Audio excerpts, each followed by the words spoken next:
جی قاری صاحب میں آپ کو کال کر رہی ہوں تو آپ رسپانس نہیں دے رہے. میں آپ کو میسج بھی کیا ہے تو آپ نے رسپانس ابھی تک نہیں دیا، آپ نے دیکھا ہی نہیں. تو پلیز آپ چھتی بتائیں کہ میری ساس کی بہت زیادہ صحت خراب ہے، طبیعت ان کی خراب ہو رہی ہے اور زیادہ، تو ہم لوگ بہت پریشان ہیں. پلیز آپ رہنمائی کریں. ساس کی طبیعت خراب ہو رہی ہے، اللہ تعالیٰ انہیں شفا یابی عطا فرمائے، بلکہ انہیں ہی نہیں تمام مسلمانوں کو اللہ رب العالمین عافیت سے رکھے. رمضان مبارک ہو، اللہ تعالیٰ آپ کی ساس کو جلد از جلد صحت عاجلہ اور کاملہ عطا فرمائے. لیکن ایک ایسا مرض جو کہ یا ایسی مریضہ جو کہ روزے سے ہو، ایسی صورت میں اس کو تو روزہ ہی رکھنا اس پر حرام ہے. آپ کو پتہ ہے روزہ فرض ہے، روزہ عبادت ہے، روزہ اسلام کے ان 5 پلر میں سے ایک پلر ہے جن کا انکار کرنا یا جس پر عمل نہ کرنا آپ کو دائرہ اسلام سے خارج کرتا ہے. ایسی صورت میں جب کہ بیمار ہو اور اس کو خدشہ ہو اور لاحق اس بات کا خدشہ ہو کہ کہیں وہ آزمائش اور پریشانیوں سے دوچار نہ ہو جائے اور بیماری ان کو ہلاکت کا سبب نہ بن جائے، ایسی صورت میں اس کا روزہ رکھنا ہی حرام ہے. یہ میں نہیں کہہ رہا، شیخ عبدالعزیز الفوزان سن لیجیے، یہاں بالکل آپ کی طرح سے کہتے ہیں. میری والدہ جو بہت عمر رسیدہ ہیں، اس کو کہا کہ آپ روزہ اگر نہیں رکھ سکتی ہیں تو صدقہ دے دیں. ایسی صورت میں اگر کوئی ضعیف عورت ہے یا بوڑھی عورت ہے یا بوڑھا مرد ہے اور وہ روزہ نہیں رکھ سکتا ہے، ایسی صورت میں یہ معذور شخص ہے، اس کو روزہ رکھنا نہیں چاہیے. اس سے اس روزے کا اذا كان الصيام يضره، اگر روزہ رکھنا اس کو نقصان دہ ہو سکتا ہے تو اس پر روزہ رکھنا ہی حرام ہے. اس کو لازم ہے کہ آپ افطر، اس کو روزہ توڑوا دیں اور روزے کی افطاری کروا دیں.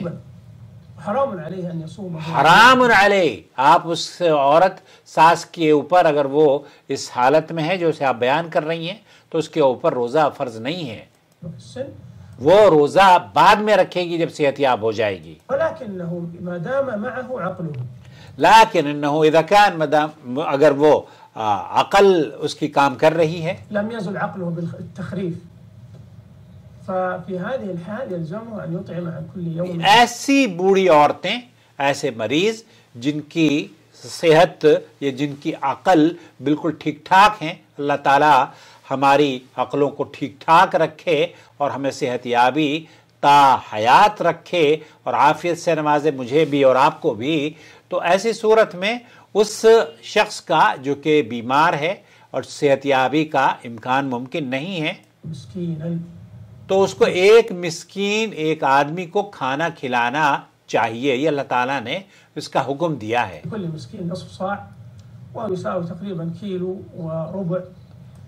تقریباً 1.25 کلو کے قریب کھانے پینے کی اشیاء، من الطعام، کھانے پینے کی اشیاء،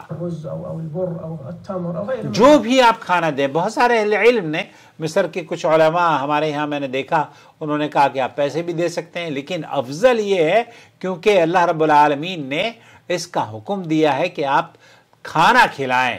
تو اللہ تعالیٰ کو پتا تھا کہ ایک ایسا دور آئے گا کہ جب یہ سوالات پیدا ہوں گے، لیکن اس کے باوجود کھانے کا ذکر قرآن کریم میں موجود ہے.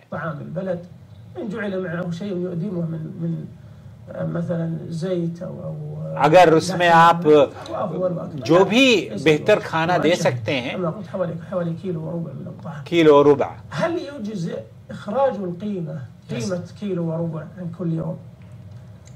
کیا ایسا شخص جو کہ 1.25 کلو کھانا کھلا رہا ہے، دے رہا ہے کسی کو، وہ کافی ہوگا اس کے لیے؟ یہاں اہل علم کے درمیان اختلاف ہے. یہاں وہ علماء کا ایک قول یہ ہے کہ راشن دینا یا پیسے دینا یہ اس کو اس کے ذمہ داری سے سبکدوش نہیں کرے گا، کیونکہ اللہ رب العالمین نے جیسے میں نے عرض کیا طعام کا حکم دیا ہے. وعلى الذين يطيقونه وعلى الذين يطيقونه مساكين طعام و مساکین کہا ہے اللہ تعالیٰ نے، نص غریبوں کو کھانا کھلانا. الطعام تو نص ہے، قرآن کریم کا نص کھانے کا ہے. على الطعام والنقود ليس الطعام، اور نقود لیس الطعام، یہ تو نقد پیسے دینا تو کھانا نہیں ہے. وإن كان يشترى به الطعام لكن ليس الطعام. والنقود كانت موجودة في عهد النبي صلى اور الله اللہ کے رسول صلی اللہ علیہ وسلم کے عہد مبارک میں بھی نقود موجود تھے، پیسے لین دین ہوتا تھا عليه وسلم، دینار اور درہم کی. ولم يأمر غالباً بإخراج في زكاة الفطر أو في فدية الآذان بالنسبة للمحرم أو في فدية رمضان أو نحوها. یہ وہ فدیے ہیں، یہ وہ کفارے ہیں جن کا حکم اللہ تعالیٰ نے کھانے پینے کی اشیاء کا بیان فرمایا ہے. لو كانت يعني مشروعة لا أمر بها النبي صلى الله عليه وسلم أو خير الناس بين أن يطعموا وبين أن يخرجوا القيمة. بالكل. هذا حجة الجمهور. الفقير سيشتري بها طعاما أو نحوه. الرأي الحنفي ومن وافقهم فلا حرج برئ ذمته، لكن الأفضل ولا شك افضل وفي خروج من الخلاف إخراج الطعام. احناف کے یہاں پیسہ دینا جائز ہے، لیکن بہتر اور افضل اور اللہ تعالیٰ نے جو حکم دیا ہے اس سے یہ پتہ چلتا ہے کہ آپ کو کھانا نہیں بلکہ کھانا دینا ہے، پیسے نہیں دینے ہیں. الحنفية يقولون أفضل الطعام. جميل. أي نعم. فالأفضل إخراج الطعام، لكن لو أخرج نقودا. اور ایسی صورت میں جب بیماری ہوتی ہے نا یا کوئی بیمار ہو تو یہ واجب ہے کہ اس کو اس کا روزہ توڑ دیا جائے، اسے پانی پلایا جائے، اسے کھانا کھلایا جائے تاکہ اس کی زندگی باقی اور برقرار رہ سکے.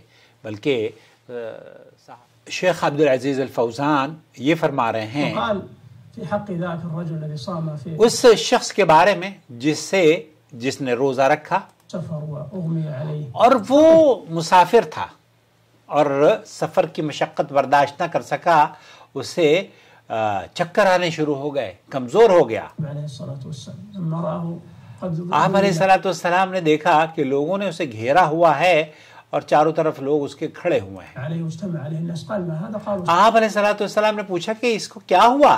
تو لوگوں نے کہا کہ اللہ کے رسول اس نے روزہ رکھا ہے اور کمزور ہو گیا ہے، گر گیا ہے یا چکر آ گئے ہیں. صائم يا رسول الله. صائم یا رسول اللہ، یہ روزے دار ہے.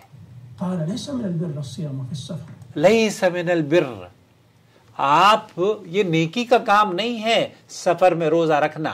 شیخ صالح الفوزانی فرما رہے ہیں کہ اللہ کے رسول صلی اللہ علیہ وسلم نے اس شخص کو جو کہ سفر میں روزہ رکھا ہوا تھا اس کو کہا کہ یہ سفر میں اللہ تعالیٰ نے جو رخصت دی ہے اس رخصت سے آپ فائدہ حاصل کیجئے. تو سفر میں روزہ، بیمار کا روزہ یا کمزور کا روزہ یا ایسے بوڑھے شخص کا روزہ جو کہ اس کی استطاعت نہ رکھتا ہو، اس کے لیے واجب نہیں ہے کہ وہ روزہ رکھے، بلکہ اس پر واجب یہ ہے کہ وہ روزے کو توڑ دے. اگر بیمار ہے اور ویسی حالت میں ہے کہ وہ بہت لاغر یا نقصان دہ ثابت ہو سکتا ہے، اس کی جان کے لالے پڑے ہوئے ہیں، تو ایسی صورت میں اس کو فوری طور پر آپ پلا دیجئے. اس کے اوپر روزہ رکھنا ہی حرام ہے، بلکہ وہ روزہ رکھے گا تو اس کو گناہ ملے گا، اس کو گناہ ملے گا. کیوں؟ کیونکہ اس نے اللہ کے حکم کی نافرمانی کی ہے. اور یہ ایسی صورت میں جب وہ آزمائش سے یا جان کو اس کی نقصان پہنچ سکتا ہے تو یہ گویا کہ خودکشی کے مترادف عمل ہے. اس لیے جو بیمار ہیں ان کا خاص خیال رکھیں، اور وہ بیماری کی ایسی کیفیت میں اگر ہوں جو اس کو نقصان پہنچے تو فوراً ان کو ڈاکٹر کے پاس بھی لے کر جائیں اور علاج معالجے کے لیے ان کو کھانا بھی کھلائیں، فروٹس بھی اور جو بھی چیزیں ان کو کھلا سکتے ہیں تاکہ وہ زندہ رہ سکیں. امید وضاحت ہو گئی ہوگی. شهر رمضان الذي أنزل فيه القرآن هدى للناس وبينات من الهدى والفرقان